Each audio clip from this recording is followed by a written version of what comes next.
Cain Latori, the imperial guard of slave origin, was breathing his last while protecting the mad emperor who had made a pact with a demon until the very end. In those final moments, Cain wondered how history would remember him. Would he be remembered as a knight who maintained his loyalty until death, or would he be labeled a foolish loser who failed to read the currents of his time? Neither of these options appealed to him. Hallo Listine, the leader of the rebel army, appeared before him, shouting angrily and exhaustedly, questioning why Cain had changed the path of his sword at the crucial moment. Cain believed it was better to simply disappear from everyone's memory. Cain, who had lived 29 years as an orphan, considered this fate his own choice and asked, "Hello," whom he addressed as the young master of the Duke's house, not to start a pointless fight. "Hello," continued to scream in anguish, asking him why he didn't run away, and instead made this decision, then embraced him as he was dying, pleading with him to open his eyes and rise. After his death, Cain found himself walking in a surreal space resembling a vast expanse of water under a star-studded sky, wondering if this was death. He felt that the freedom he had gained was not as wonderful as he had imagined,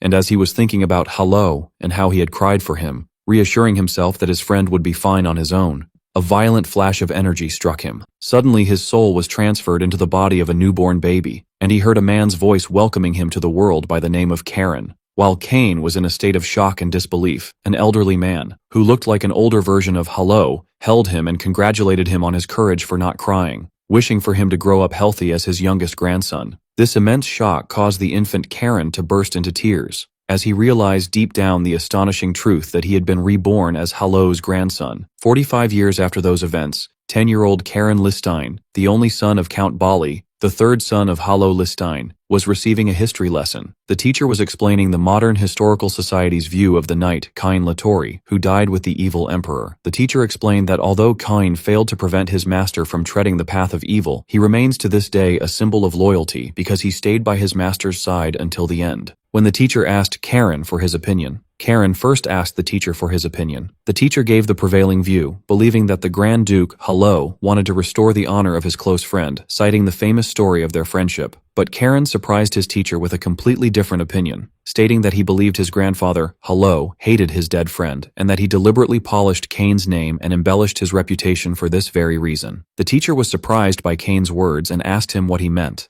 Karen explained his theory, saying that his grandfather could not forgive Cain for his decision to choose death instead of joining him on the path of revolution, thereby ignoring Cain's own wish to die quietly without being made a hero. The teacher was astonished but remembered unofficial records stating that the duel between Hello and Cain ended too quickly for their comparable skills. The teacher realized that if one assumed Cain deliberately chose death over fighting his friend, Karen's argument became very compelling, and he marveled at a 10-year-old's ability to reach such a profound conclusion. The teacher felt extremely flustered, thinking to himself that if he agreed with this impudent opinion, the Duke's knights might cut off his head for lèse-majesté. As he stammered, admitting he had never considered this viewpoint, Karen suddenly burst out laughing. Karen then revealed he was just joking, wondering why his teacher was so surprised.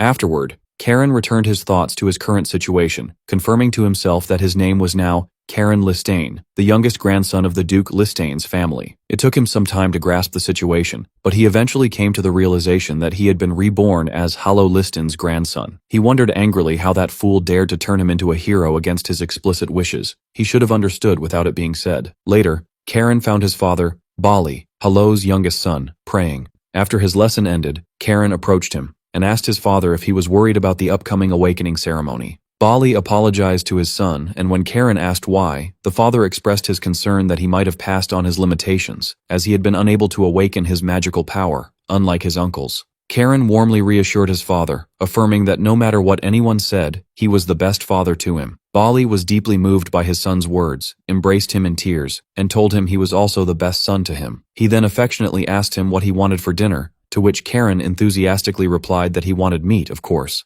In his room, as Karen lay thinking about the awakening ceremony, memories of his past life as Cain returned. He remembered a conversation with a young Hello, where the concept of an awakening ceremony was foreign to him. Hello explained it was an ancient ritual in their family to unleash latent magical power. Cain scoffed at the idea, expressing his disinterest in powers one is born with a silver spoon. Hello explained that not everyone could awaken their power, and even those who didn't automatically become the head of the family. Hello then tried to pique Cain's interest by talking about an amazing secret passed down only to the family head. Cain curiously asked if this secret was a great treasure or a magic book that grants wishes, to which hello replied in the affirmative. Cain admitted a slight interest, explaining his real dream was to live quietly in a secluded place. After hello laughed at his dream, Cain pretended to be angry at his friend's joke, so hello seriously promised that when he became the family head one day, he would make a special exception and tell him the secret. Karen's thoughts returned to the present as he sat in his room, thinking about the magic power awakening ceremony. He decided to himself that his father had no reason to worry. Blue energy and lightning began to surround his body as he revealed the truth that he had already awakened his magical power long ago. In a later scene, Karen was with his parents, looking in awe and admiration at a technologically advanced train, expressing his amazement as it was the first time he had seen one. His mother proudly told him that many of the technologies used in making this train were commercialized thanks to his father, Bali's personal patronage. The father tried to be humble and downplay his achievement, but his mother insisted it was amazing. Karen agreed with her, declaring with all sincerity that he was very proud of his father. Karen continued his thoughts on the train, admiring his father who, despite not having awakened his magical power, was an amazing man who single-handedly managed 30% of the Liechtenstein Duchy's financial affairs. With an ever-affectionate mother and a father devoted to his family, Karen concluded that they were truly perfect parents. As the train continued its journey, Karen spotted a massive castle looming in the distance through the window. It was the main residence of the Liechtenstein family, Chong Castle. Karen felt a mixture of anticipation and anger as he thought about his grandfather, Hallo Liechtenstein, being in that place. His anger flared internally, wondering how Hallo dared to turn him into a great historical figure remembered in history against his will. At that moment, Karen released a small amount of magical energy, waking his father. And at that moment, Karen made a firm decision to become a constant nuisance to his grandfather, and to be the biggest delinquent in the history of the Liechtenstein family. Karen vowed to his grandfather in his mind, telling him to wait and see what his dear youngest grandson, who was on his way, would do. When the train arrived at the station, a welcoming party was there to greet them. Karen's father exchanged greetings with a man named Heinrich, who expressed his constant gratitude for the Duke's family's generosity. The Seawolf Knights at the station caught Karen's attention, as he noticed they were different from the knights in his region. He wondered if they had felt the mana he had already awakened, but he didn't care about the possibility of the news reaching his grandfather, considering it only a matter of time. The family was guided into the main castle, specifically to a spacious reception room, where Karen was asked to wait while Count Bali went to greet the family elders. Karen felt bored waiting in the vast room, and wished he had asked to go to the library instead. Suddenly, another boy in the room interrupted his thoughts, mocking him by saying the rumors were true, that Karen was indeed a bookworm, as the first thing he asked for upon arrival was the library. The boy then insulted Karen and his father, saying that since he was from his uncle Bali's lineage, his chances of awakening mana were slim, so it was better for him to study to make money like the common folk, just like his father. This insult angered Karen, who coolly asked the boy if he wanted to fight. The boy was surprised by his reaction but gathered a little mana, thinking he would give Karen the upper hand.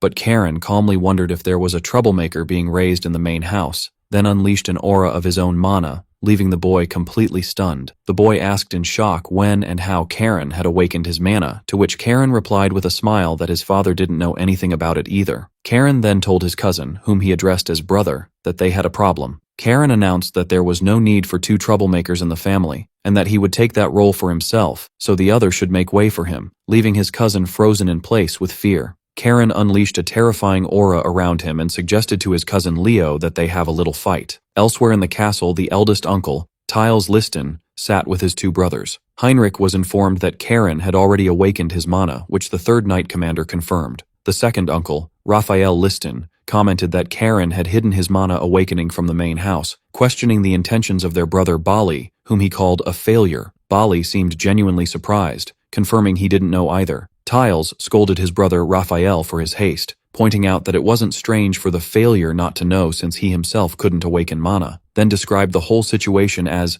pathetic. Suddenly, a servant burst into the room in a panic, asking the head butler to come quickly, then called out for the young master, Raphael. Hallo Liechtenstein muttered that a misunderstanding had occurred. Raphael realized it was about his son and stood up angrily. Meanwhile, in the reception room, Leo was lying on the ground, defeated. When Raphael arrived and saw the scene, he grabbed Karen in anger, calling him an ill-mannered pup, and asked him what he was thinking. At that moment, Bali and Tiles arrived. Karen calmly replied that it was because Leo had insulted his father. Karen wondered in front of his uncle if he would have remained silent if he were in his place. Raphael claimed that Karen was spouting nonsense, grabbed Karen and turned to Bali, telling him to shut up and that all of this happened because of his failure to raise his son. The head butler intervened at that moment, asking everyone to stop, announcing that the master of the house, Hello, would judge the matter himself. Raphael was ordered to let go of Karen, which he did reluctantly. Bali rushed to his son to check on him, and Karen assured him he was fine. After that, the head butler asked them all to go see the master of the house. As they walked down the long corridor, Karen thought to himself that it had been a long time since he last saw Hello.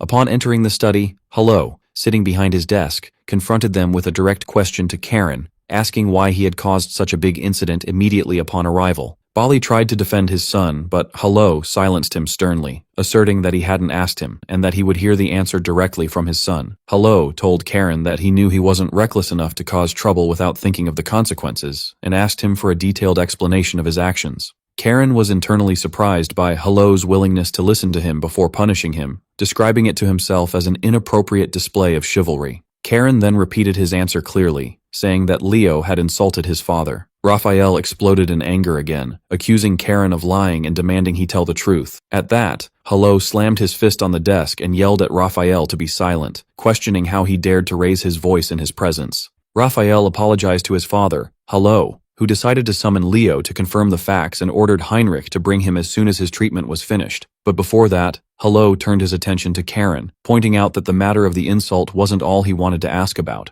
Karen anticipated his grandfather's question and cheerfully announced that if he was asking about mana, he had awakened it 3 years ago, shocking those present. Hello asked him why he had hidden it even from his father for all this time, wondering to himself about this boy who had awakened mana on his own at such a young age. Karen explained that he didn't realize it was mana until he read about it in a book later, and when his grandfather pressed him to know what happened next, Karen smiled innocently and said he just wanted to keep it a secret. He added that secrets are fun, and that it was more amusing because the knights in his region had no idea. Hello asked him if that was all, and Karen cheerfully confirmed it. At that moment, Leo arrived, his wounds bandaged, and Hello immediately asked him if he had indeed insulted his uncle. Karen began an elaborate theatrical performance, speaking with feigned sadness about Leo's insult to his father, describing him as a vulgar man who only cares about money. Karen then continued by describing his own father as incompetent and arrogant, wondering how much grief he would feel if his father died without seeing the light. He then concluded his speech by admitting that, despite all that, he shouldn't have hit Leo, and that he had committed a great sin. Leo was horrified by this twisted speech and vehemently denied saying it. At that, Karen released a burst of his energy to intimidate his cousin. Hello calmly asked Leo if what Karen said was true, and Leo fearfully admitted that it was. After hearing the confession, Hello decided that since the awakening ceremony was the next day, he would postpone both boys' punishment until after the ceremony, and ordered them to go rest. Later that night, Hello asked his servant Heinrich for his opinion on Bali's son. Heinrich replied diplomatically that he felt there were many aspects to the boy that might interest the master of the house. Hello agreed, describing Karen as an interesting boy, not only because he awakened mana on his own and hid it for 3 years, but also because he subtly criticized the level of the knights in his father's territory, which Hello took as a hint that he himself had been neglecting his son, Bali. Although Heinrich thought his master was overthinking it, Hello insisted that this grandson was different. Hello said they would discover Karen's true nature, and whether he possessed something special at the next day's ceremony, expressing his intense curiosity about whether he would finish the ceremony safely, and what he would gain from it. Later that night, the entire family gathered in an outdoor location in preparation for the ceremony. Karen noticed the elders of the Liston family in their robes and felt their immense power despite their retirement. He also saw all the family members present, Tiles, and his daughter Leone, and Raphael, and his son, Leo. Karen realized this ceremony was more important than he had thought. In the center of the gathering was a stone platform, on which was placed a large black stone, which Karen immediately recognized as the Oath Stone. Hello announced the start of the eye-opening ritual, explaining that when Karen passes through the rift opened by the Oath Stone, he will enter a world the stone will show him. He explained that this world differs from person to person, and the ritual will end when Karen shatters that world using the weapon of clear insight he will acquire there. After Karen confirmed his readiness, Hello used a necklace to activate the Oath Stone, from which a pillar of blue energy shot out, opening a glowing rift in the air. As Bali held his son's shoulder anxiously, he asked him if he was scared, and if he would really be okay. Karen reassured his father that he would be fine and promised to return. Karen thought about the task required of him, to shatter the world with a weapon he acquires, and considered it an easy task, assuring himself that breaking things had always been his specialty. From a distance, Hello wished in his heart for his grandson to overcome his fear. As soon as Karen stepped through the rift,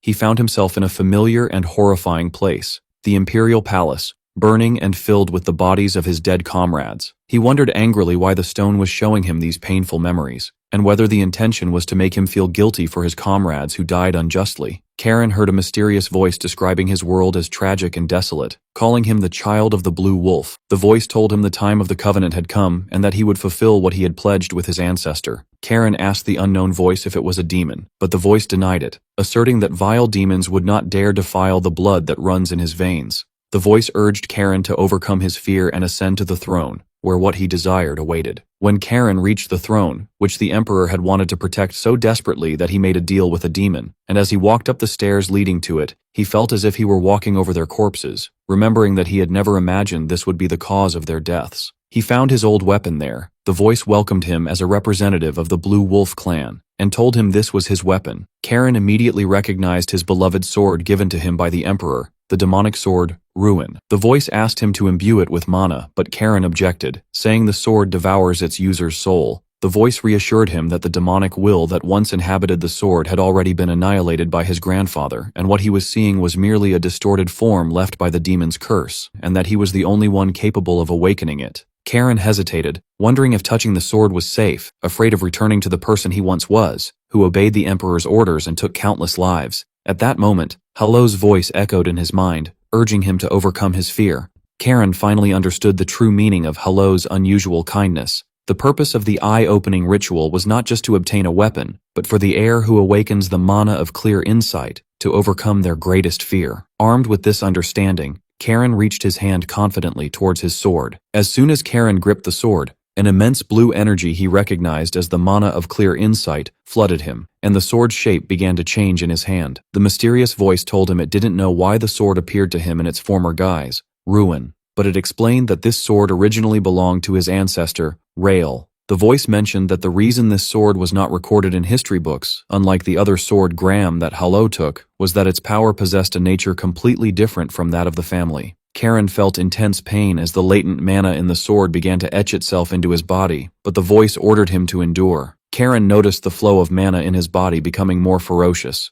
and he asked the voice for the sword's true name. The voice revealed that this sword was the execution sword Guillotine, the blade that had beheaded countless demons and devoured their powers, to the point that the demons themselves forgot its existence out of sheer fear. Karen contemplated his weapon's new name. The voice commented that a sword resembling the darkness of the deep sea perfectly suited Karen's destiny. Karen asked about the voice's identity, guessing it might be the Blue Dragon, the guardian dragon of their house, but the voice replied that Karen did not yet possess enough power to bear its true name, and invited him to visit it in the North Sea one day when he gains the strength to rule the seas. Afterward, Karen asked how to leave this world, and the voice pointed out that he already knew the answer. Karen realized what he had to do, shatter the world as he was told at the beginning of the ritual. With great enthusiasm, he declared that he had always wanted to try that, then swung the sword powerfully, shattering the illusory world around him. In the real world, Hello was consoling the anxious Bali, admitting that it is painful for a father to see his son walk a path he could not, but he stressed that these are the moments when one must prove their resolve. Suddenly the oath stone began to crack violently, and Leo shouted, alerting his grandfather that the stone was breaking. In a moment of general shock, the stone completely shattered. Karen appeared in a flash of light where the broken stone had been, holding his new sword. He looked around with a smile and asked what had happened to the oath stone, noting that it was broken. Bali confronted him angrily, demanding to know what he did. Karen replied cheerfully as he raised the sword high, announcing that it was the execution sword Guillotine of our ancestor Rael Listine. These words stunned Hello and the elders. This legendary blade had been erased from the family's history, its existence passed down only orally to the patriarch and the elders. They all wondered why it had appeared now, while Hello pondered whether the time of the covenant was approaching. Hello finally asked his grandson if he was afraid of this sword, to which Karen replied with complete confidence, no. After Hello processed the situation, he began to think about ancient history. A long time ago, their ancestors made a covenant with the blue dragons to annihilate the demons, and as a token of this covenant, they left behind the oath stone, awaiting the descendant who would one day fulfill the promise. Hello looked at his grandson Karen, wondering if he was the one destined to fulfill this promise. Accordingly, Hello raised his hand and officially declared that Karen son of Bali Listane, as the one chosen by the execution sword, Guillotine, was a legitimate member of Cheonghae Castle and a direct heir qualified to inherit the initiation rites. These words angered Raphael, who objected to granting these rights to such a brat. Meanwhile, Bali rushed to check on his son, but Karen assured him he was unharmed. Tiles, the eldest uncle, was deep in thought, admitting to himself that he had never heard of this legendary sword before, and that its aura alone was bone-chilling. In his mind, Tiles addressed his brother Bali, warning him that he would not let the matter of succession be affected by a new variable like his son, even though Karen was now walking a path no one had before. After that, Hello declared the eye-opening ceremony over and ordered everyone to return. As they were leaving, Raphael angrily confronted his older brother Tiles, asking if he was just going to stand by, to which Tiles calmly replied that they would sit and talk soon. Raphael thought that even someone as greedy as Tiles felt the danger. Raphael expressed his confusion and anger, wondering why Bali's son was chosen of all people. Tiles advised him that the most important thing now was not to fight among themselves. When it was time for his parents to leave, Bali asked his son with concern if he would be all right on his own. Heinrich reassured him that Cheonghae Castle was the safest place. Bali agreed that the castle was safe from external threats but expressed his worry about internal ones, though he added that his brothers wouldn't dare act recklessly in their father's presence. Heinrich approached them and informed them that Lady Sabina would oversee Karen's initiation rites. Both Karen and his father felt relieved. Sabina Listine, Hello's younger sister, was known for skills that were no less than her brother's, and she was nicknamed the White Wolf. Bali advised his son to be respectful with her, and Karen promised he would. Before leaving, Heinrich relayed a final message from Hello, stating that a permanent residence for Bali's family would be prepared in the castle and they could visit any time. Bali was deeply moved by this gesture from his father and thanked Heinrich, saying he could now leave in peace. He bid farewell to his son, asking him to take care of himself and to turn to him when needed. After the train departed, Heinrich led Karen through the castle, saying that Lady Sabina was waiting for him. Before they arrived,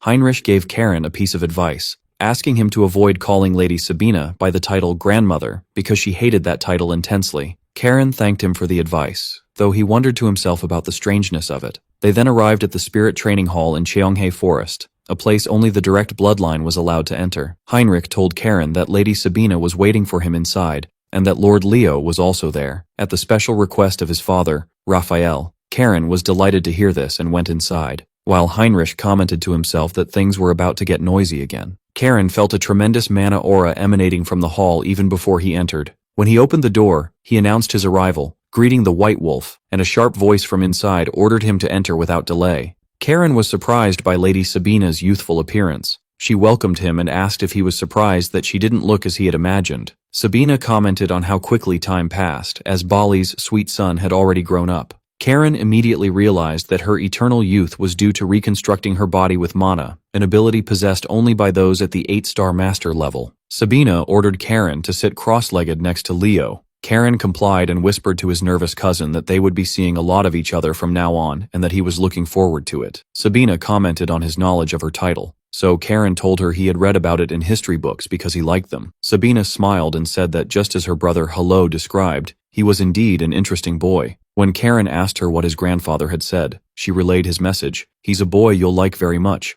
and added that she now understood why after seeing him for herself. Sabina recalled her conversation with Hello, who described Karen as a child who must sail across a vast sea, and asked her to be his lighthouse to guide him so he could rule that ocean. Sabina saw in Karen an immense potential like the open sea, wild and infinite, and though he was still unpolished, he might one day rule an entire generation. She considered meeting this interesting boy an amusing affair. Sabina began the lesson, explaining that sitting cross-legged was the foundation of mana cultivation, and that once they passed the preliminary stage, they would be able to cultivate mana without needing to sit, just as she does. She then released a wave of clear sea mana that amazed the boys. Sabina explained the Sea Overlord method, which is based on creating an ocean of mana within the body and controlling it. She explained that a person's strength increases with the number of oceans they control. Controlling 8 oceans means reaching the rank of 8 stars. As for mastering those 8 oceans as one vast sea, that is the realm of 9 stars. She added that there were only 3 people on the entire continent who had reached this level, and only 1 within the empire. Karen immediately realized that this person was his grandfather, Hello. Sabina confirmed that the only 9-star expert on the continent was her brother, Hello Listine. This statement ignited a flame of determination in Karen, who swore that in this life, he would definitely catch up to his grandfather. Sabina noticed this intense desire for power in the boy, and found him truly amusing, believing he would be worthy of training. Sabina began the mana training,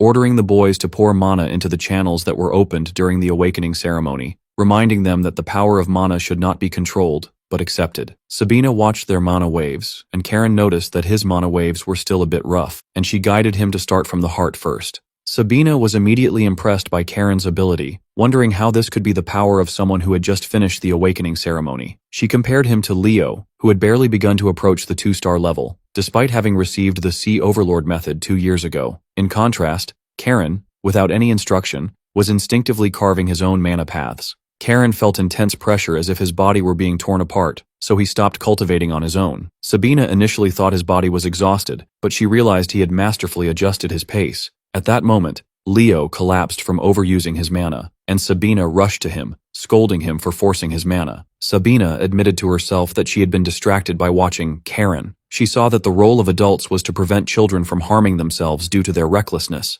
Karen looked at Leo with disappointment, describing him as shameful. Sabina compared Leo to Karen, who had accurately assessed his limits and stopped before getting hurt. She was impressed by his self-control despite his desire for power, and began to wonder if this child really needed a lighthouse to guide him. Sabina addressed Karen, promising to ensure his safety for 3 years, asking him to focus on building his strength during this period so he could protect himself. Karen agreed enthusiastically. Later, in the dueling training ground, Leo approached Karen and asked if he planned to use the Guillotine sword even in training. Karen replied, wondering if there was a problem with that, explaining that his grandfather had given him a special scabbard to contain the sword's aura. The new instructor approached them and introduced himself, who would be training the boys in swordsmanship, as the commander of the Sea Wolf Knights, Zerus Winterguard. Karen greeted Sir Zerus politely, noting to himself that he was an 8-star expert. Zerus told the boys he would not address them by the title Young Master until they earned the recognition of the Sea Wolf Knights. Karen replied that he didn't mind and found it more comfortable, adding that he was well aware that earning the respect of the Blue Wolves through skill is a tradition in the Liston family.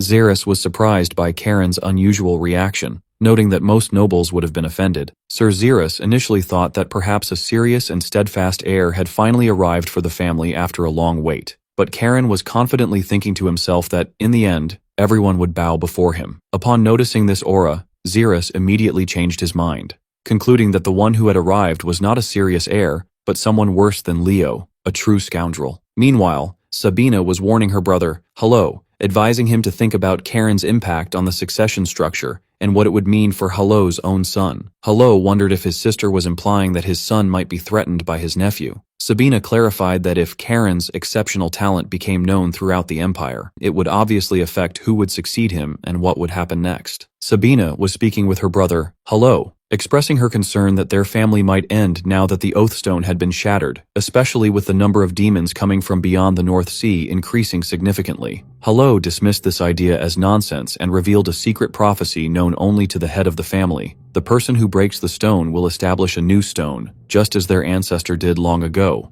Sabina realized this meant the time of the covenant was near. When she asked him when he would tell Karen this, Hello replied that it would happen when the time is right. In the winter, Bali was reading a letter from his son, Karen. Karen wrote to reassure his father of his well-being and told him about his training progress, having recently mastered the 4th form of 2 different swordsmanship styles. He also mentioned that he was trying to get along with his relatives as his father had asked, and that he was taking special care of Leo. At the end of the letter, he jokingly asked for more money because his allowance had run out, which made Bali laugh with affection. In a conversation with Heinrich, Bali recalled how worried he was when he first left Karen at the castle 3 years ago. Heinrich reassured him that Karen had adapted surprisingly well and that the castle was no longer quiet because of him. Although Bali tried to advise his son not to attract attention, Heinrich wisely replied that a jewel will shine even if it stays in place. But Heinrich warned that the situation might change, as it would soon be impossible to prevent the news about Karen from spreading, and that as a blue wolf, he would have to carry out the tasks assigned to him. What worried Bali most was his brother's reaction to Karen's growing influence. Heinrich offered one last piece of advice to Bali, reminding him that Lady Sabina was very fond of Karen. Bali felt relieved to hear that. Bali expressed his feeling that the monthly allowance he sent had paid off, while Heinrich replied, expressing his happiness to see him joking and looking less worried.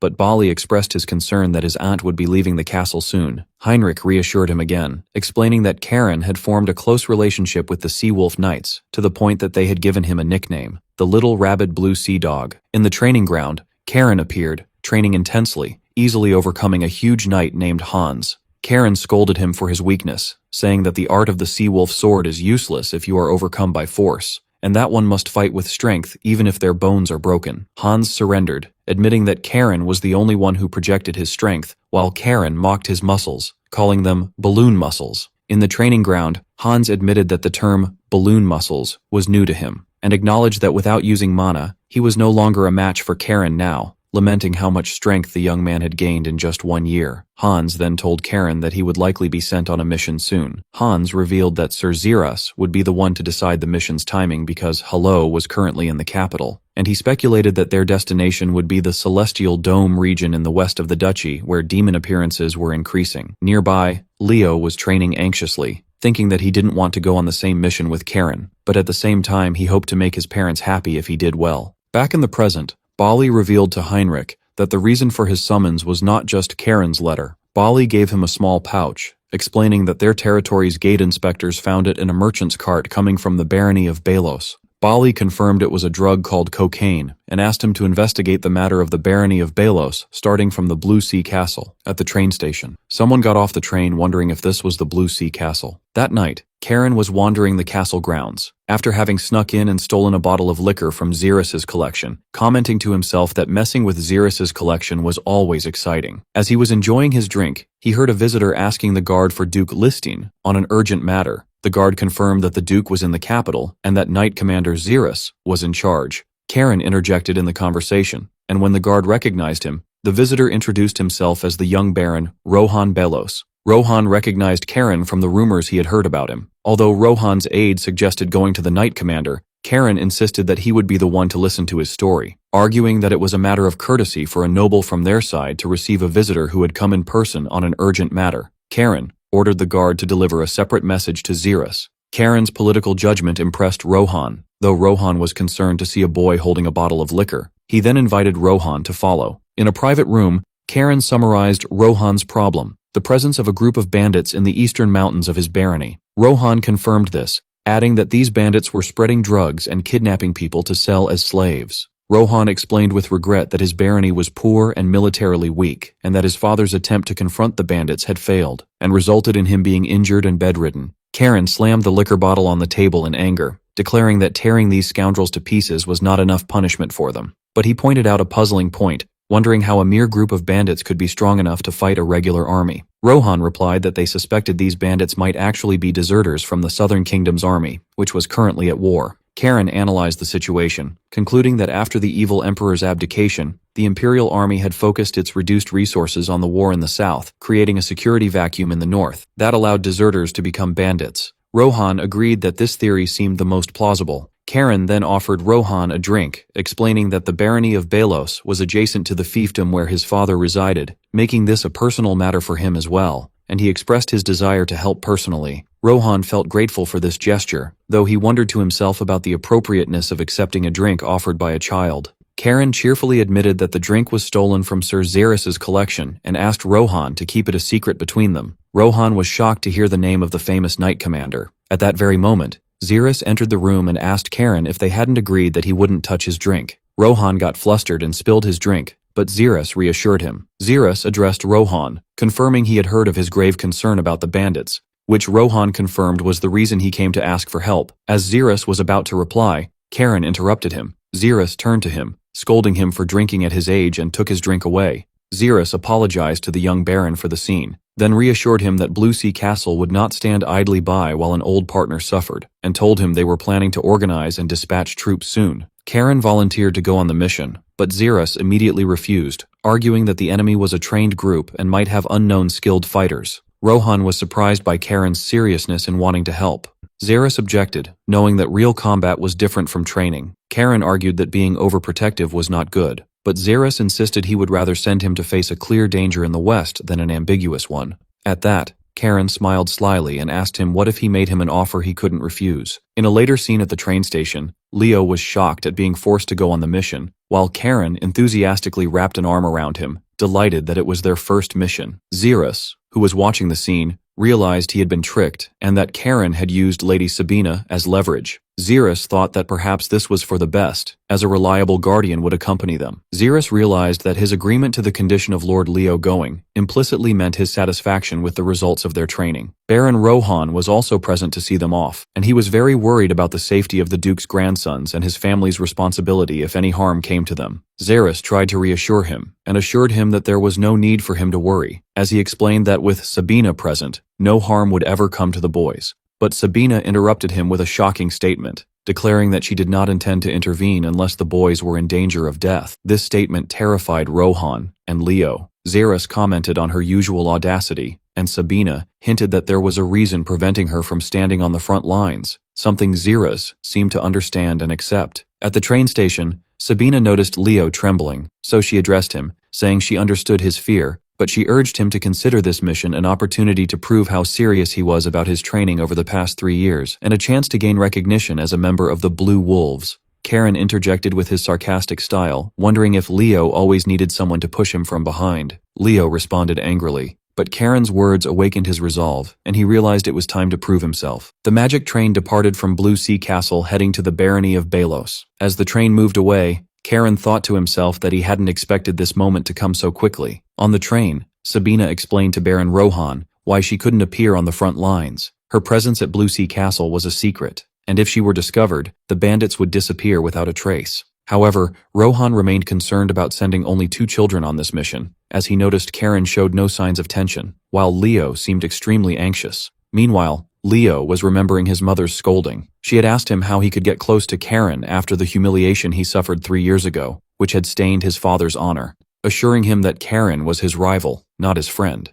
When Leo remained silent, she called him a weak boy. Finally, Leo responded to his mother, explaining that Karen was not his rival. He explained the huge gap in talent between them, as Karen had reached the 4-star level at the age of 13, while he had only reached the 3-star level at the age of 15. Leo asserted that Karen was not his rival, but his goal that pushed him to work hard and move forward. His mother concluded their conversation by telling him that he only sees the trees, the competition, not the forest, the bigger picture. Back on the train, Sabina was talking to Leo, who admitted his nervousness as it was his first mission. Sabina asked him a direct question. Could he kill a man? Leo hesitated, but Sabina encouraged him, saying there was no need to doubt himself, and that she knew more than anyone how hard his training had been, reminding him that she was the one who trained him. Moved by her words, Leo addressed her as Master. The train announced its arrival in 20 minutes, so Sabina decided that during the mission, they would address each other as Master and Student. She then announced she would jump from the train to go ahead and scout the situation unnoticed. Rohan protested the danger of jumping from a moving train, but Sabina reassured him that he would not be held accountable for anything, because her nephews would be watching him from a distance. Karen commented with admiration on her audacity, and Sabina jumped from the train, leaving Rohan and Leo in a state of shock, wondering about the eccentricities of the Liston family. Upon their arrival at the barony of Balos, they were greeted by Rohan's father, the injured Baron Balos, who apologized for receiving them while seated due to his poor health. Karen replied politely, asking him not to worry about it, and asked about his injuries. Upon meeting the bedridden Baron Balos, the Baron thanked the boys for their concern and mentioned that he had met Karen and his father 10 years ago, commenting on how wonderfully he had grown, which must make his father proud. Karen, who was not comfortable with formalities, asked the Baron to speak simply with him, and the Baron agreed to call him Young Master Karen. The Baron showed keen insight, deducing that since Karen had been assigned his first mission, he must have reached the 4-star level in the martial arts at such a young age. The Baron expressed his confidence in the main house's judgment of the boy's abilities,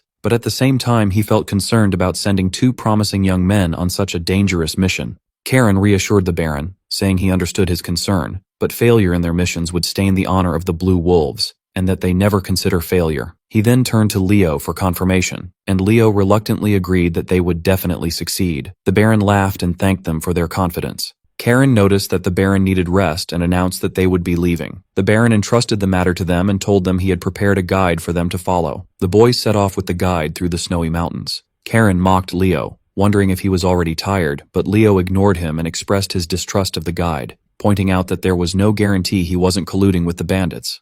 Karen sarcastically congratulated him on finally being able to think, then calmly confirmed that Leo's suspicions were correct, and that the guide was most likely one of the bandits. Leo was shocked and asked how he knew. Karen explained that he had overheard Baron Rohan's conversation at the station. In a flashback, Rohan's aide asked how they would locate the bandits' hideout, and Rohan replied that they would have to use a traitor within the domain. When Leo asked him why he hadn't told him earlier, Karen replied that he had been tense all day. Karen then analyzed the situation, pointing out Rohan's cunning in deliberately using the traitor against them, and explained to Leo that their current role was to be bait, as their kidnapping as young nobles would fetch a high ransom. Karen explained to Leo that the fact the traitor remained unpunished and alive until now was proof of this, which meant they had reached the point of desperation. The guide, Sven, led them into an ambush set by the bandit leader, who rewarded him with an extra sum because the targets were young nobles. One of the bandits noted that the two young men didn't look like they would follow them obediently. Karen and Leo stood ready to fight, and Karen declared with intense anger that he would not forgive them for spreading drugs in his father's land.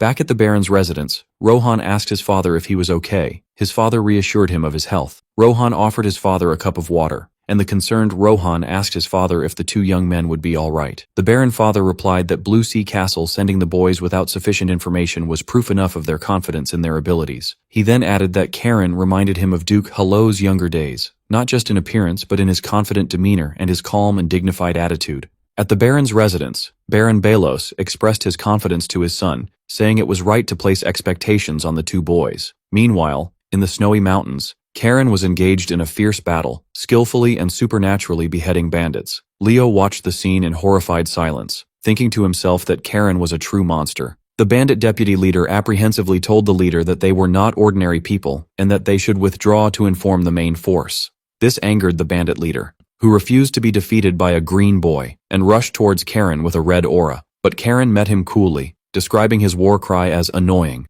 and then split him in half with a single blow. Leo was stunned, while Karen casually commented that he had accidentally used a powerful technique. Karen complained that the leader had stained his clothes. One of the surviving bandits, named Orha, was terrified by Karen's power and the aura of his sword that almost overwhelmed him, so he surrendered immediately. With a sly smile, Karen asked Orha if he had a rope and ordered him to bring it. To Leo's astonishment, Karen had Orha tie him and Leo up, and arm him with their swords as well. Leo asked why they were going to such lengths, and Karen explained that to be effective bait and uncover the bandits' base, their capture had to be convincing, as it was illogical for two nobles to be captured by a single unarmed man. As they walked, Karen began to interrogate their prisoner, Orha. The terrified Orha confessed that they were indeed deserters from the kingdom of Caius in the southern war zone. Karen asked him about their number in the fortress. Orha informed him that there were 130 of them, including 2 mages and their guard knights. Orha realized at that moment the magnitude of his mistake, and that the ones he had captured were not just ordinary nobles, but heirs to the great Liston family. Karen found Orha's story that their leader had promised them easy money to be illogical. He wondered why an elite like mages would be with a simple infantry captain, and why they would choose the poor barony of Balos to carry out robberies. Karen concluded that the story made no sense, and decided they had to see the truth with their own eyes. Upon reaching the bandits' hideout, they were greeted with surprise by other guards who wondered why Orha had brought hostages with him. At the entrance of the bandits' hideout, the guards questioned Orha about why he returned alone and with weapons. Orha claimed he took the weapons from the young masters as his loot, and that his other comrades were chasing the escapees. The guards mocked him but opened the gate. Inside, Karen commented to himself that these deserters seemed lax, but he felt a strange power that had been unsettling him the whole way, and his sword Guillotine began to react to it. He soon discovered the source of his unease: bird carcasses hanging as sacrifices, and a large black magic circle on the ground. Karen immediately ordered Orha to untie him and give him his sword, then told the astonished Leo to draw his sword Sylphid, warning him that he would need it soon. At that moment, the magic circle was activated and armed skeletons began to rise from the ground, causing Orha to panic. The bandit leader appeared, and mockingly welcomed the hostages for entering his mountain stronghold. Karen searched for the black mage with his eyes but couldn't find him, concluding he was hiding somewhere. Quickly he grabbed Orha as a hostage, putting the sword to his neck and threatening to kill him if the bandits attacked. Leo was shocked by this act, which he considered a breach of noble honor. The bandit leader mocked Karen, asking if nobles weren't supposed to value honor above all else. Karen retorted, wondering why he shouldn't be allowed to do so. The leader found Karen interesting but declared that the hostage was worthless, and that Orha was completely useless. giving Karen permission to do as he pleased with him. The leader pushed Orha towards Karen. As Leo realized they were trapped, he asked Karen for his plan. Karen replied confidently that the plan was simple. They just had to eliminate the leader. The leader noticed Karen's blue mana aura and looked worried. Karen told Leo that he would take care of the leader and that Leo had to deal with the skeletons. Before Leo could process what that meant, Karen charged powerfully towards the leader, leaving Leo alone to face the army of skeletons that had fully risen. Panic struck Leo as he was surrounded by the skeletal soldiers, wondering how he was supposed to deal with all of them on his own. As the skeletons advanced to attack him, Karen had already reached the leader and unleashed a powerful strike, shouting, "Third form of the Sea Wolf Sword." Karen directed his sword's energy towards the leader. After Karen's strike hit the leader and severed his hand, the latter fell in pain and called Karen a damned brat. Karen mocked him, saying that if he was going to attack, he should have done it sooner. The leader wondered why Blue Sea Castle was interfering in their affairs, and Karen explained that this barony was next to his father's lands, and told him he didn't intend to kill him but would take him to the castle. Meanwhile, Leo was fighting the skeletons with surprisingly good performance. From a distance, Karen was watching him and encouraging him to keep fighting with pure strength as the art of the Sea Wolf Sword teaches them. Karen returned to the wounded leader, Michael Knox, and asked for his name again to be sure. After he answered, Karen mercilessly stabbed him in the leg to force him into submission. With a chilling smile, he ordered him to command his men to drop their weapons, which the leader did in agony. The defeated Michael lamented his defeat at the hands of two brats, but he warned Karen that when they arrive, not even someone from the Liston family would be able to handle them. Karen correctly guessed that the leader was pinning his hopes on the Black Mages. Karen mocked the leader's hopes, wondering if he really thought the Liston family would send just 2 children alone. He pointed out that the magic circle had disappeared, explaining that it was natural for them to have a guardian. At that moment, a massive explosion roared in the distance. Karen commented that because they wasted time with the leader, they couldn't capture the Black Mage alive. Sabina suddenly appeared, holding the severed head of the Black Mage. Leo was disgusted by the sight, while Sabina officially declared the mission a failure because they let the most important clue slip away, the living mage. Karen brazenly asked his aunt if she was at least impressed with his methods. Sabina responded by beating the defeated leader until he lost consciousness. Then she scolded Karen for his recklessness and for rushing into enemy territory without thinking, saying he was just like her older brother, Hello, but she admitted she would give him extra points for this audacity befitting a member of the Liston family, while points would be deducted for resorting to taking a hostage. When she asked him why, Karen explained that he wanted to exploit their weakness, as they would never expect a noble to take a hostage. Sabina found this reasoning amusing and laughed, calling him a crazy boy the likes of whom she'd never met, while the captured leader thought to himself, what a bunch of crazy bastards. Sabina announced that they would now return to Baron Balos's castle because there would be a lot of questions. As they were leaving the battlefield, the captured villagers were released from their cages and touching family reunions began. After the battle, as families reunited with their freed loved ones, Karen noticed the bandit Orha standing aside, feeling guilty. Karen mockingly asked him if he was feeling a prick of conscience. Karen told Orha it was too early for that. For all he knew, he could end up locked in the barony's dungeon like his comrades. He then told him he would be taken to Blue Sea Castle with his captain instead of being imprisoned in the barony. Leo asked how safe it was to leave Orha untied. Karen explained they needed him to help carry their wounded captain, but he warned Leo not to let his guard down. At that moment, one of the rescued villagers approached them and spoke in Orha's defense, wondering if he would be punished too. The villager explained that Orha had sincerely cared for the prisoners, secretly bringing medicine to the sick and giving his own food to the hungry, and pleaded with them to show him mercy. Sabina turned to Karen for his opinion. Karen looked at the shocked Orha, then decided they would consider showing him leniency, justifying it by the fact that he had guided them to the hideout. Gratitude overwhelmed Orha, and he swore his complete loyalty to Karen until death. Leo interrupted the scene, calling Karen to see something important. Leo led him to a barrel, containing a huge, glowing magic stone, while the villagers celebrated and hurled insults at the captured bandits. Leo was sure the young master would prepare a feast for them upon their return. Karen was deep in thought. He finally realized the real reason for the large group of bandits in this poor and remote area, a magic stone mine that the Baron's family themselves didn't know existed. Leo noticed the scheming look on his cousin's face and asked him what plot he was hatching now. Baron Rohan and his father arrived to greet the rescuers. Rohan ordered the prisoners to be thrown in the dungeon, asking Sabina to hand over the bandit leader. But Sabina, claiming she was just a guardian, directed him to her students, Karen and Leo. Rohan invited everyone to a modest banquet, but Karen declined, saying they had to leave for Blue Sea Castle immediately. At that point, Rohan brought up the matter of the mission fee, admitting that his barony lacked the resources to pay it in full and requested a deferral of payment. Karen's expression changed to a cunning look, and he began to deliberately insult the barony, describing it as a remote area among remote areas, which provoked Rohan. Karen then announced that the bandits were after something else entirely. Karen revealed the magic stone to the astonished Rohan, who admitted he had no idea there was a mine on his lands. With all the cards in his hand, Karen announced that he too had a proposal to make. Karen presented his proposal to Baron Rohan, that Blue Sea Castle would jointly develop the magic stone mine with the barony of Balos, on the condition that the castle provide the initial capital and security forces. Rohan was internally shocked, wondering if this boy truly realized the magnitude of the words he was speaking, but he quickly realized that having the powerful Liston family as a partner in his barony's mine would in itself be a huge gain. Rohan concluded that Karen had calculated all these things, and he marveled at a child's audacity to conduct negotiations of this importance. Karen added that this arrangement could allow for the establishment of a Liston Knights garrison in the barony, which would solve the defense problem and achieve economic growth at the same time. When Rohan asked him about the share percentage he had in mind,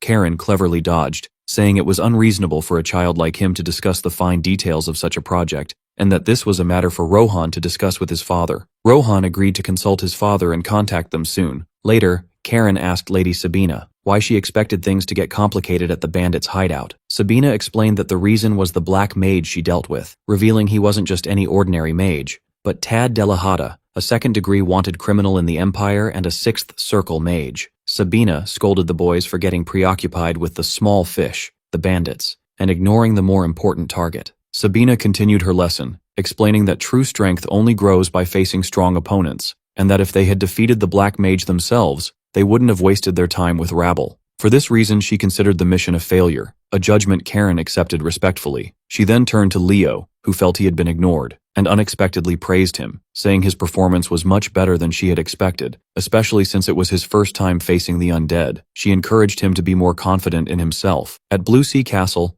Hello returned from the capital. His retinue greeted him and informed him of the knight's return from the west, and that Karen, Leo, and Sabina were on their way back from their mission. Suddenly, a messenger arrived with an urgent message from the Imperial Palace. Hello opened the letter and was shocked by its contents, as the Emperor had mentioned nothing of the sort before he left the capital. His Majesty the Emperor had personally invited his grandson, Karen, to the capital. On the returning train, Orha was carrying his captive captain, Michael. Michael tried to persuade Orha to escape together, taking advantage of what he considered a security lapse. But Orha angrily struck him and refused, reminding him that he was the one who called him useless and disposable. Upon their return to Blue Sea Castle, they were greeted by family members. Bali sarcastically commented that Karen's surroundings were still as chaotic as ever, to which Karen retorted sharply, threatening him. Bali warmly welcomed his son, while Sabina spoke with him, concluding that her brother, Hello, had likely summoned him, because of the trouble Karen had caused in the barony of Balos. Meanwhile, Bali was congratulating his nephew Leo on his great achievement,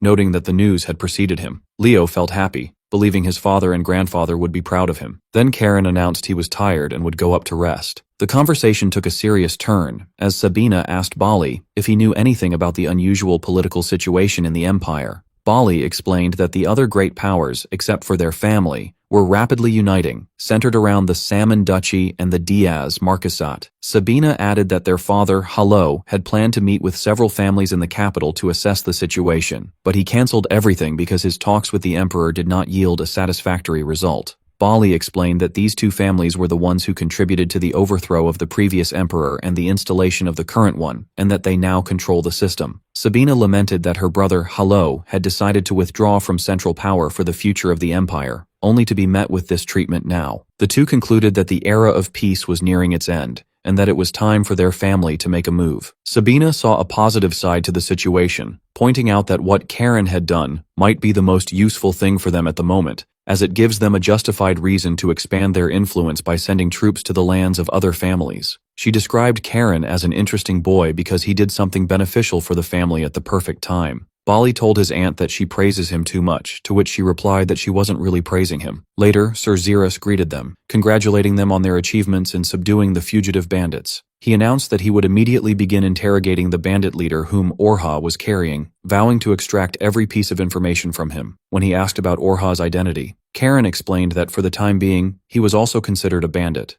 but since he had been an informant, he should be treated gently and then released, announcing that he planned to make him his personal servant, which Zerus agreed to. When the boys tried to go rest, Zerus stopped them, reminding them that their mission was not yet complete. Karen asked Zerus when he arrived, and he replied that he had arrived not long ago, and that they must write a report. When Karen asked if they had to write separate reports, Zerus allowed them to write it together. Karen immediately tried to palm the task off on Leo, arguing that he had done all the hard work. He then resorted to persuasion, pointing out that their uncle Tiles would read the report, and that this was Leo's chance to score points for himself by focusing on his achievements in the report, which convinced Leo. After their return, Sir Zerus ordered the prisoners to be locked up, while Sabina threw him the head of the wanted criminal, saying the boys' reports would be sufficient. As Karen wished Leo good luck with writing the report, he announced that he was going to the mana training room to use the 4th form he had recently reached, leaving Zerus astonished at his unyielding passion. Meanwhile, Hello held an emergency family council meeting. He explained that the reason for the meeting was information obtained during the suppression of demons that had recently appeared around the castle. He asked Heinrich to summon the Knight Commander. Zerus was summoned and presented him with a piece of demon skin.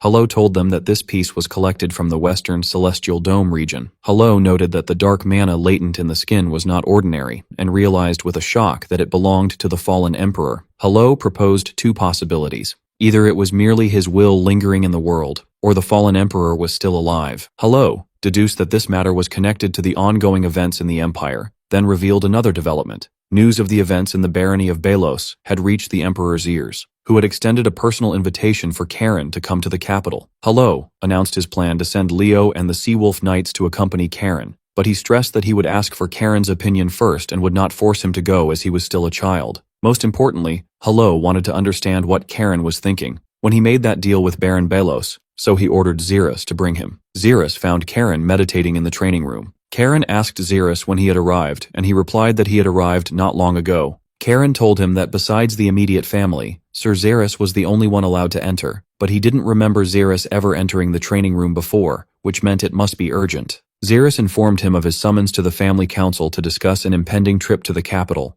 Zerus replied that the head of the family had summoned Lord Karen to the family council, and that he would hear the details directly from him. Upon Karen's arrival at the council, Hello told Karen that he had just learned of his first mission's successful conclusion, to which the other confirmed. Hello told him that he immediately questioned him about why he acted independently, and overstepped his authority in negotiating with the House of Balos, wondering if he had considered that his arrogant behavior might be a great insult to them. Karen realized this was an interrogation, not praise, but he denied the charge, explaining that he had only made a single proposal to the young Baron Balos, and that the latter had accepted the offer of his own free will. In the council hall, Karen defended his actions before his grandfather, explaining that he had judged there was something more important than noble etiquette. When Hello asked him what could be more important than courtesy, Karen replied that it was the honor of the family. This response deeply impressed Hello, who thought to himself that Karen could have boasted about the gains from the deal and taken credit for himself, but instead he put the family's interest first, describing this act as splendid conduct. Based on this,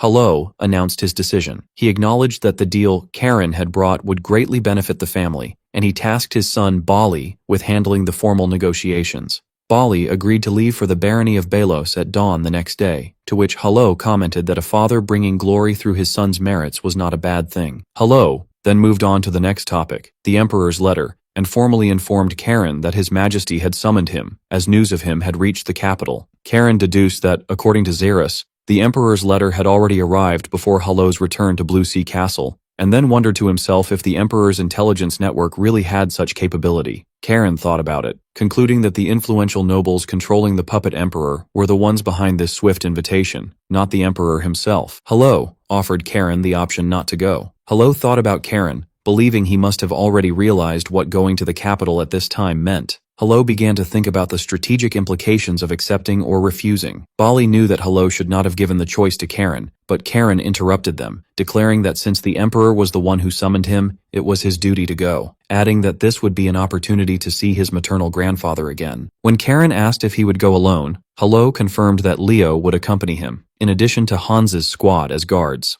Karen questioned the need for separate guards with his grandfather present, so Hello shouted jokingly that the guards were not to protect him, but to control the trouble he might cause.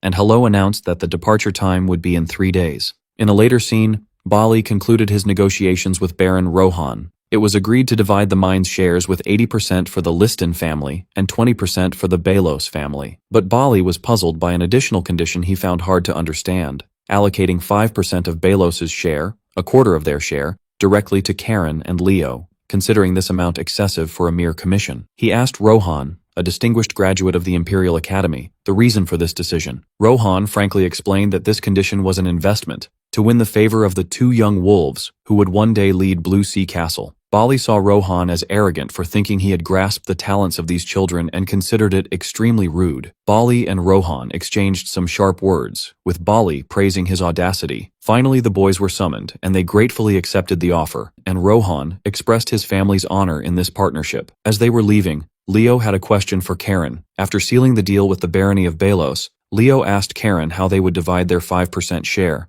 Karen coolly replied that naturally, he would get 9/10, while Leo would get 1/10. Leo was shocked by this proposal, but Karen confronted him with a threat, prompting the terrified Leo to agree immediately. Bali and his aide were watching the scene, and the aide commented that the two boys, who used to fight fiercely in their childhood, had now become inseparable. Upon arriving in the capital, Leo was excited and nervous, admitting that he had only heard rumors about the place and didn't know how to act. Karen reassured him, but Leo protested that he was about to meet the Emperor and his excitement was justified. Then he began to dream of going to social parties to meet the beauties of the capital. Dacus. Sabina, who had overheard their conversation, joined them and commented that Dacus was an interesting place full of strong fighters and that it would be a good experience for them. She then asked for wine glasses to congratulate them on their first mission, and with sarcasm from Karen, who pointed out the lack of wine glasses in a 13-year-old boy's room, she poured the wine into water cups. Sabina asked Leo if he had tasted wine before, and he admitted that Karen had given him some before. Sabina offered Leo a glass, and he accepted it. Sabina raised her glass, praising their remarkable growth, and Karen thanked her as his teacher. She then announced that the 3 years she had promised to protect them were now over, expressing her regret that she would not be able to see the trouble they would stir up in the capital. Leo was saddened to hear that she would soon be returning to the North Sea and asked if that meant they would not see her again. Sabina scoffed at his sensitivity, then advised him not to go to parties with Karen, explaining that Karen's appearance, talent, and honeyed tongue would attract all the attention. Leo panicked and asked Karen not to get in the way of his chances of marriage, which led Karen to call him an idiot. Karen ordered Leo to stop talking and continue drinking. Later, at Blue Sea Castle, Bali informed Hello of the successful conclusion of the negotiations with Balos. Hello was amazed at their agreement to cede part of their share to Karen and Leo. Bali explained that the young baron's opinion had a strong influence, as he described the deal as an investment in the future. Hello praised the young baron's intelligence and considered that they had gained a reliable ally. Hello entrusted all matters related to the barony of Balos to Bali, but Bali felt there was another reason for his summons, as his father was stingy with praise. His intuition was correct, as Hello revealed that the emperor's summons for Karen was highly unusual, as he had never summoned any member of the family other than Hello himself. Then Hello revealed a disturbing observation. During his private meeting with the Emperor, he saw the look of fear of him still in His Majesty's eyes. Hello continued his conversation with Bali, explaining that the Emperor's fear of him made him believe there was an external influence behind Karen's invitation. Bali agreed that the matter seemed politically motivated and wondered why Hello hadn't refused the Emperor's request in this complex political situation. Hello explained that he didn't refuse, because he was curious about the extent of Karen's potential. He explained that Karen had been chosen by the founding ancestor's sword, Guillotine, which meant he was destined to be at the center of the family, and would thus inevitably face countless challenges and dangers from external forces. Hello considered this invitation a test. If Karen was to carry the family's future on his shoulders, he must be able to withstand such trials. Hello then asked his son, Bali, if he was worried. Bali was deeply moved but composed himself, and declared with confidence that he believed in his son. Hello was surprised by the response, then smiled, considering it a wonderful answer. The next day, Sabina was preparing to return to the North Sea. Zerus asked her if she was going to say goodbye to the boys, but she said it wasn't necessary because she had enjoyed sharing his stolen wine with them the previous night, and it was better to leave quietly as the boys were busy preparing for their journey. They exchanged farewells, and Zerus promised to provide more wine for her next visit. Before she left, Sabina exchanged a silent glance with Karen, who was watching her from his window.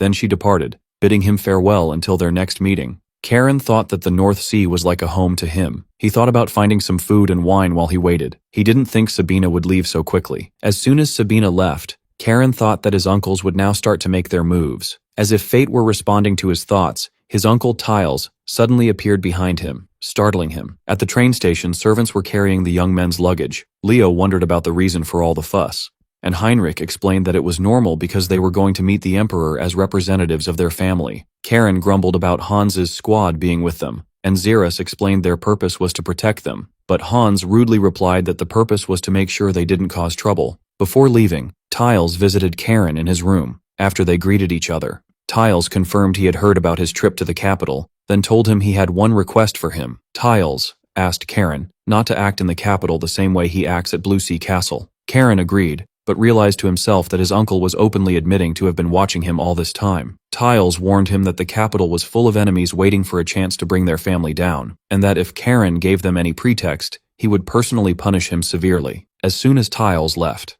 Karen's expression changed. He scoffed at his uncle's threat, realizing he was trying to pressure him with his status as the firstborn son, and vowed to himself that he would turn the tables on his arrogant uncle's face.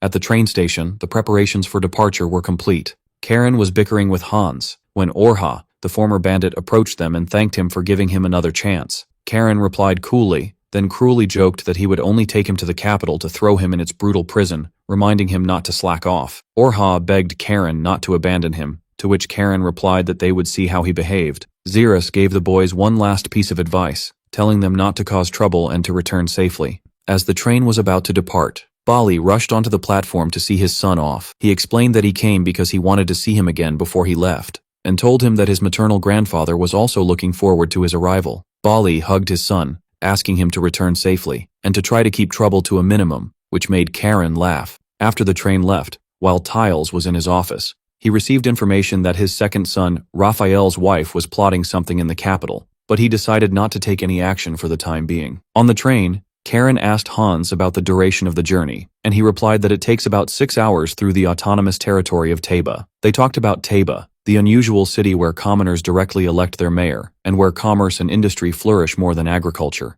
making money the basis of status there. Hans explained that their influence within the empire comes from their vast capital, yet they are closely monitored by other provincial lords. Karen explained that he realized some citizens of the province sometimes flee the tyranny of corrupt lords to autonomous regions. Hans added that the region was friendly to Blue Sea Castle and often entrusted their knights with major tasks. As the boys expressed their desire to secretly visit the city later, Karen suddenly felt something strange, as his sword began to react to an unknown presence. Karen suddenly felt a strange reaction from his sword and realized this meant the sword was sensing imminent danger. He initially wondered if one of his uncles, Tiles or Raphael, had planted someone among the escorts to attack him, but he quickly dismissed the idea, realizing they weren't foolish enough to make such a move. Leo noticed Karen's strange state and called his name, while Karen concluded that the threat must be coming from outside. Urgently, Karen ordered Hans to contact the autonomous territory of Teba immediately. As Hans wondered about the reason for this sudden order, Karen yelled that there was no time to explain and ordered him to inform the other cars to prepare for an imminent attack. The stunned Hans immediately complied, relaying the warning to all escorts who acknowledged receipt and prepared for the attack. Meanwhile, Karen was thinking about the nature of this external threat, wondering how anyone could attack a moving train. Not far from the train's path, a group of masked attackers was preparing to execute their plan. Their leader announced that the time had come, and his men began to move quickly. As the train approached, they hurried to place explosive barrels tied with a fuse on the railway. Once finished, one of them lit the fuse while the leader warned everyone to prepare for the explosion. The train collided with the barrels, resulting in a massive explosion that derailed and destroyed the train. Meanwhile, in the autonomous territory of Teba, the mayor was presiding over a noisy meeting. The attendees were loudly exchanging accusations, with some accusing others of money laundering and that the National Tax Service was vigorously pursuing them, while others defended themselves by accusing the other party of the same offenses. The argument escalated and someone demanded the mayor punish his opponents, whom he called criminals. The mayor wished he hadn't attended the meeting, thinking to himself that he should have retired after serving as finance minister, feeling sorry that the city had turned into a chaotic arena, and a constant struggle between the noble and commoner guilds. An aide interrupted the meeting with an urgent message for the mayor, who allowed him to approach after dismissing the bickering attendees. One of the remaining attendees asked if the news was about the tax investigation, but the mayor calmly replied, lighting a cigarette, that this petty investigation no longer mattered at all. When asked if the investigation had been cancelled, he replied, no, saying the investigation could go to hell. He then revealed the shocking news. 5 minutes ago, the train heading to the capital from the Liston family's territory had exploded, and the Grand Duke's 2 grandsons were on board. The man was stunned. and the mayor calmly explained that the meaning of this incident was that they were all as good as dead. Back at the crash site, Karen rose from the wreckage. Hans worriedly asked if he was injured, and Karen replied that it was just minor scratches. Hans immediately requested a status report, and the response came that out of the 11 people, there was one serious injury to someone named Del, and 2 minor injuries. Then another report came from Orha's squad, stating 2 deaths among their ranks. Karen noted that the situation must be very serious, since a low-ranking member like Orha was giving the report. Karen asked Hans about their current location, and Hans replied that they were about 10 kilometers from the autonomous territory of Teba. Hans explained that the territory had already been contacted before the 2 young men woke up, and that help should be on its way. Hans then urged Karen and Leo to flee as far as possible, assuring them that his squad would buy them time. But Karen's sword, Guillotine,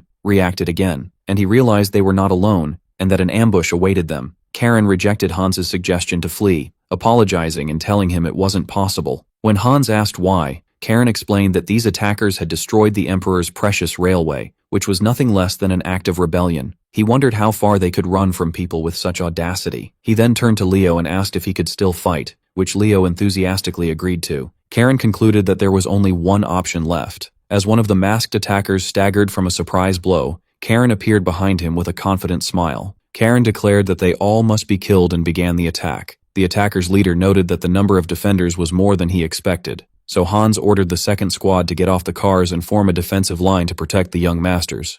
Hans informed Karen that every enemy attacker was at least a 3-star level, while Karen noted that their leader standing at the front exuded the aura of a 6-star fighter. The leader called him by his name, Karen Listein, and ordered him to drop his weapon and surrender. Karen noticed the leader's voice was magically altered. Then the leader offered to let the knights and servants live in peace if he cooperated quietly. From this offer, Karen deduced and told Hans that the attacker's goal was to capture him alive. He asked him if he realized what that meant. Hans understood what Karen was implying and begged him not to do it. But Karen shouted, wondering why he was stopping him, and declared that since they couldn't kill him, it meant he was the one who could kill them. Leo sighed at his cousin's recklessness, while Hans ordered all squads to engage, to protect the 2 young masters. A fierce battle broke out, with the Listein knights forming a defensive circle around the 2 young men as they fought the attackers fiercely. The clash between the knights and the masked men escalated, and the battle between them intensified. Karen was attacking the masked men, moving between them one by one. Karen mocked the attackers' hesitation to approach him and offered to go to them himself. At that, the leader ordered his men to fall back, declaring he would handle Karen himself.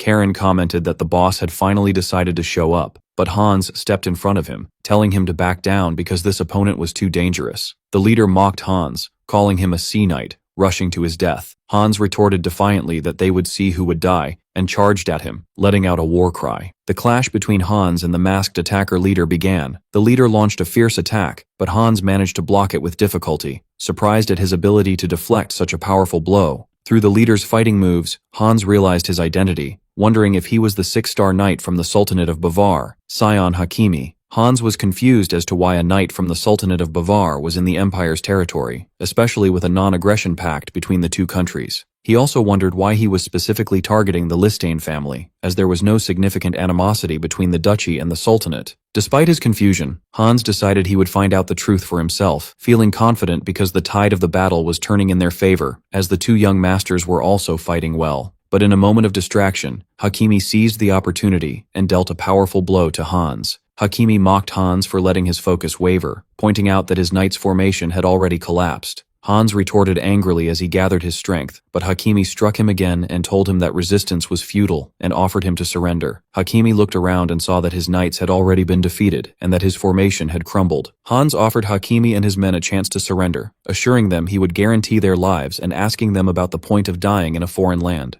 Hakeim refused, declaring that he would simply carry out his mission. Suddenly, he unleashed his power violently, causing the mana in his body to recoil. Hans realized that Hakeim did not fear death, and that this reckless move would endanger the 2 young masters. Hans felt he had no choice but to match his opponent's recklessness and unleash his full power to confront him. At that crucial moment, Karen's voice was heard expressing his disappointment in Hans. Karen suddenly appeared, reminding Hans that his primary mission was to prevent him from causing trouble. He then sarcastically asked if he was about to surrender already. Hakeim turned towards Karen, who proudly confirmed his identity, declaring he was Karen Listein. In a swift move, Karen lunged at Hakeim and defeated him with a single fatal blow. As Hakeim was breathing his last, he called Karen a monster, Karen coolly thanked him for the compliment, but he suddenly noticed his sword, Guillotine, vibrating again. Karen realized this meant the danger was not over yet, and accused the dying Hakeim of having one last trick. Hakeim replied that he felt no regret towards Karen and offered him a cryptic apology as an explosive energy began to surround his body. Karen was shocked, and at that moment, Hans yelled, ordering all knights to protect Lord Leo, who was standing stunned in the middle of the battle. Without hesitation, Hans threw himself in front of Karen to shield him from the imminent explosion. Karen yelled, asking what was happening, and Hans told him that Hakeim had used a self-destruction spell. As the explosion began, Hans apologized to Karen, considering what had happened to be due to his own incompetence. In his final moments, the dying Hans pleaded with Karen to save his own life. A massive explosion followed, devastating the surrounding area. In the midst of the chaos, Karen heard a mysterious voice scolding the foolish human who dared to awaken it. The voice announced that since it had tasted the blood of knights for the first time in a while, it would do its part, advising Karen to close his eyes tightly so his eyeballs wouldn't explode. After the smoke cleared, Karen found Hans unconscious on the ground and tried to wake him. Hans woke up angry, scolding Karen for his indifference after he had sacrificed himself to protect him. Karen coolly retorted, asking who had asked him to be saved in that manner. Another voice coming from Karen's sword interrupted them, mocking them and saying that if it weren't for it, Karen wouldn't have survived, and that he should have thanked it.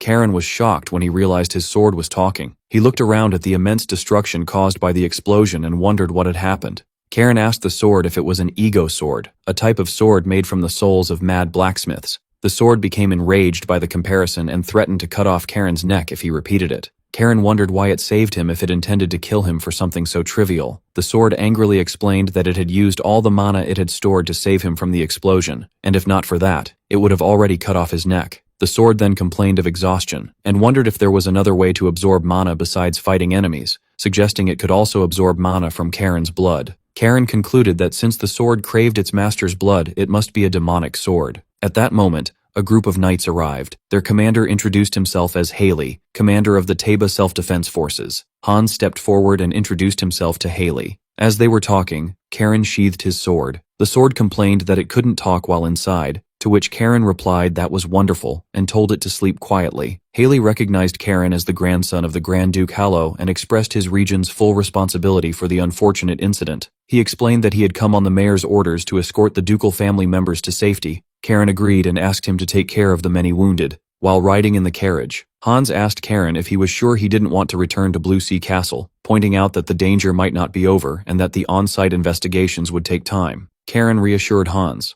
and told him he had already contacted Sir Zerus, and there was no need to worry excessively. He then changed the subject, asking Hans if he knew the identity of the man who blew himself up. Hans replied that the man was Sween Hakeim, a 6-star knight from the Sultanate of Bavar. Karen began to think about the gravity of the situation, wondering if the non-aggression pact his grandfather had personally signed with the Sultanate was now in jeopardy. Leo admitted that the relationship between the Empire and the Sultanate had been deteriorating, but it hadn't reached a point to justify such an attack. Karen concluded that Hakeim's action alone was sufficient justification to declare war. In the carriage, Karen noticed Leo staring at his blood-stained hands in a state of shock. Leo admitted he hadn't heard what Karen said earlier, wondering confusedly why his hands were trembling. Karen explained that his reaction was normal, as this was the first time he had killed someone, and getting used to taking lives is difficult. But he told Leo that he must overcome this feeling, because this is the nature of life. A short while later, a guard announced that they would soon be arriving in the autonomous territory of Teba. Upon entering the city, Karen looked out the window and commented to himself on how lavish and luxurious its buildings were. The mayor warmly greeted them, welcoming them to the territory of Teba. The mayor expressed his relief at their safe arrival and promised that his region would do its utmost to uncover the mastermind behind the incident, and also pledged full cooperation with the Listane family's investigation. Karen interrupted him, assuring the mayor that they knew the territory of Teba was not involved in the attack, which led to the mayor's visible relief. Hans commented that the mayor had changed a lot since he was the finance minister, to which the mayor replied, regretting having accepted the position of the damned mayor. He then apologized for his informal speech in front of the Duke's grandson. Karen asked him to speak comfortably, as formalities with his elders bothered him. The mayor hesitated at first, saying he couldn't speak informally with a member of a great ducal lineage, but he soon graciously accepted Karen's offer, then corrected himself after accidentally calling him by his first name.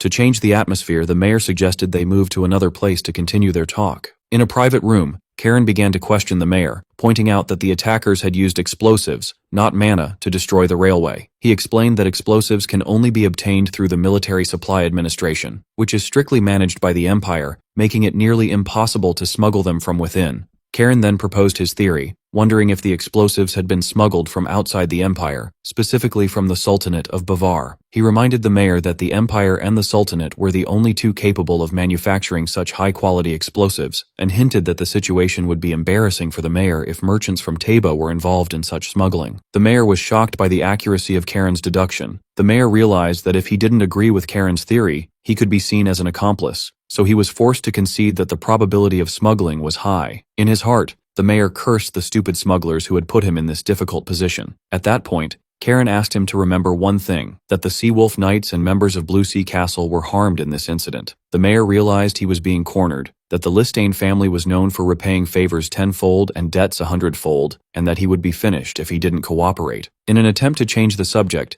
the mayor asked Karen about his father's well-being, claiming to know him well and even to be on close terms with Karen's maternal grandfather, Sir Gail. Karen smiled sarcastically, noting that the mayor's sudden resort to name-dropping proved he was a true politician. At that moment, an aide burst into the room with an urgent message from the capital. The mayor thought he already knew its contents, that the Imperial Guard had departed, but the aide clarified that it wasn't just the Imperial Guard. The Commissioner of the Internal Revenue Service himself had left at the head of the 1st Special Division, heading for Teba. The aide revealed that the Commissioner was Gail Barrington, the man known by the nickname the Demon King. When the mayor heard the name Gail, he was shocked and wondered if Sir Gail himself had come. He turned to Karen and asked if he had anticipated this. Karen answered in the affirmative, explaining that his maternal grandfather cared for him so much that he would drop everything to save his grandson if he were in danger. That night, the forces of the Internal Revenue Service's 1st Special Division arrived in the territory of Teba, spreading an atmosphere of tension in the city's crowded streets. Commissioner Gail Barrington led them, with a stern expression that did not bode well. Elsewhere, Grand Duke Hallo was observing the scene, having just arrived. His attendant commented that his arrival was swift, to which Hallo replied that it concerned his grandson. Meanwhile, the merchants of Teba were in a state of anger and confusion. They were surprised by the decision to conduct a sudden tax investigation that very night, without giving them any time to prepare. And they complained that the infamous 1st Special Division would be handling the investigation. In the meeting hall, the mayor was trying to calm them down when Karen and his group entered. One of the senior merchants supported the mayor's position, emphasizing the gravity of the situation. Karen addressed the assembled merchants, explaining to them the magnitude of the disaster they were facing. He reminded them that not only was the Emperor's railway destroyed,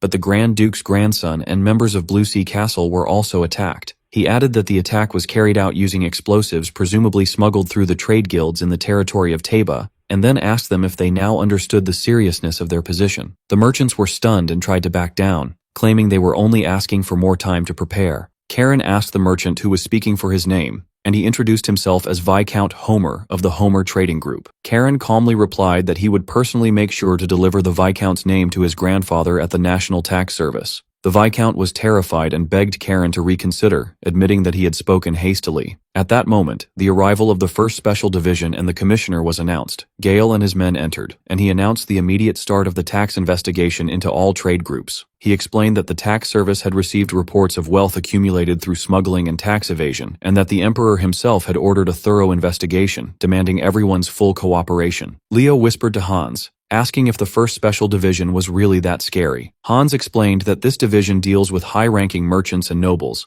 and due to the power of their opponents, they can even mobilize the Imperial Guard, confirming that they were indeed frightening. After that, Gail approached Karen and greeted him warmly, commenting that 3 years had passed since they last met. Later, Gail and Karen were speaking in private. Gail asked his grandson if he was really okay, and Karen assured him he was. He then asked if he suspected anyone, which Karen denied. When Gail raised the possibility that it might be an internal family matter, Karen dismissed the idea, saying that if his uncles were the perpetrators, they would have left no trace at all. He explained that the culprits in this incident had deliberately left traces behind, as if they wanted it to look like it was the work of the Sultanate of Bavar. Gail asked his grandson if he intended to find and punish the culprits himself, then advised him not to, reminding him that the world is vast and full of powerful people, and that dangers still lurked in this place. He ordered him to stay quiet for now, and that they would leave for the capital the next morning on the Emperor's orders. He assured him that the adults would handle this matter. Karen agreed with a smile, promising he would remain calm. But as Gail walked away, he thought to himself that a power outage would occur, and realized that Karen never intended to keep his promise. That night, at the residence of someone named Owen, there was a flurry of activity as a carriage was hastily loaded. From the carriage, his wife asked him if he would come with them. He reassured her that he would follow them soon and ordered the carriage to depart. As the carriage drove away with his family calling out to him, Owen watched them leave, thinking that he had sent his family away first, and then cursed the situation he found himself in. Elsewhere in the city, Grand Duke Halo was watching from a rooftop. One of his men informed him that their targets had started to move, so Halo ordered the cleanup to proceed quickly and without any mistakes. Meanwhile, Karen was in his room, sharpening his sword in the middle of the night. Sir Zerus, who had just arrived, interrupted him, asking if he was planning to stir up trouble again. Karen mentioned he had heard that Commissioner Gail had forbidden him from going out, and asked Zerus if he also planned to stop him. Zerus explained that he had only come to deliver an order from the head of the family, Grand Duke Halo. Zerus officially recited the order to Karen Listine, youngest grandson of the Listine family. Upon receipt of this order, you are to find the culprits immediately and collect the blood price for the dead. He concluded the order by instructing Karen to show them clearly what the law of Blue Sea Castle means. Karen smiled wickedly upon hearing the order, and declared his obedience to the family head's command. Zerus commented that it would surely be a long night. Later, Karen and Leo were wandering through the eastern districts of Teba in disguise. Leo was grumbling, wondering why he had to play the role of a servant and go to a place where illegal deals were rampant. Karen explained that if two young nobles wandered in this place without escorts, it would raise unnecessary suspicion. Although Leo understood the logic, he continued to grumble about being the one playing the servant. Karen silenced Leo, telling him they were close to the place Zerus had mentioned. Leo was nervous, commenting that the place looked shady and not suitable for young masters. Karen mocked him and offered to let him go back if he was scared. Suddenly, a person appeared before them and asked why they were there. Karen stepped forward and greeted him, explaining he was sent by Sir Zerus. The man welcomed them, saying it was an honor to serve the young masters. The man revealed his face and introduced himself as Julio, then suggested they move to a safe house that had been prepared for them. Inside the safe house, Julio explained that the place was equipped with anti-eavesdropping devices, so they could speak freely. Karen, as a resident of Teba, asked him how he became an informant for the Listane family. Julio replied that he was repaying a kindness Sir Zerus had shown him when he was a child. Karen got straight to the point, saying they had intelligence that someone was planning to attack the Listane family by smuggling explosives and exploiting information about their trip to the capital. Karen asked Julio if he knew the identity of the culprit, and Julio answered yes. He explained that based on the information he had gathered, there were only two trading groups in the black market that dealt with explosives. They were the Kerr Group and the Caligo Group, but he added that the Kerr Group was in the process of withdrawing from the black market. Karen asked about the nature of the Caligo Group, and Julio told him it was a group composed of former slaves who would take any job as long as it was profitable. Julio then revealed a crucial piece of information. He had received news that members of the Caligo Group had left the city earlier that day, which shocked Karen. Julio acknowledged that the Caligo Group's departure at the same time as the attack made them highly suspicious. Karen began to analyze the available options: the Kerr Group, which was withdrawing from the black market, and the Caligo Group, composed of former slaves who would not refuse any profitable job. Leo pointed out that there wasn't enough time to investigate both groups and asked about their next destination. Karen smiled, saying the answer was obvious. People with nothing to lose are always the most reckless. Accordingly, they decided to head to Caligo, and Julio pledged to take them to their black market. Meanwhile, Mayor Glynn was talking with Commissioner Gail. Glynn asked Gail if he was really comfortable letting Karen act on his own. Gail replied that his son-in-law, Grand Duke Halo, had sent him a personal letter begging him, so he had no other choice, adding that wolves have their own way of dealing with wolves. Gail then revealed that Karen himself had asked him for a favor, to come up with any possible excuse to delay him and keep him out of his way. Despite being impressed by his grandson's audacity, Glynn expressed his concern, noting that Karen was only 13 years old. Gail dismissed these concerns, saying Karen had already proven his ability, and for geniuses, age is just a number. But Glynn insisted that Teba was a place where danger could strike at any time, and that some of the trade groups there were bribing politicians in the capital to expand their influence. He added that while Duke Halo chose to remain on the border, the powerful noble families in the capital were watching the Listane family closely, and Teba was full of people who would do anything to win their favor. Gail explained that this was the very reason the Emperor had intervened in Teba's affairs, to prevent the empire from being run by those who only act for their own gain. Gail then dropped a bombshell. Sir Mason was in Teba. Glynn was shocked, wondering if he meant the unbreakable shield, Mason the Eight-Starred. Back with Karen and his group, they finally arrived at the entrance to the Caligo Black Market. Julio confirmed that this was the only entrance, and explained that in emergencies, it could be sealed from the inside, a fact Karen commented was brutal. As they were preparing to descend, they found their way blocked by guards who had seized and bound Julio. One of the guards informed Julio that they were not receiving any customers that day on the boss's orders and told them to go back. When Julio asked why, the guard claimed he didn't know and asked them to leave politely. When they continued to ask questions, the guard drew his sword threateningly. Karen coolly challenged the guard, inviting him to try his luck and draw his sword to see what would happen. The guard hesitated while Julio pleaded with Karen to calm down. At that, Karen turned to Leo, who was disguised as Orha, and ordered him to start Plan B. Leo was confused and shocked, thinking to himself that they never had a Plan B in the first place.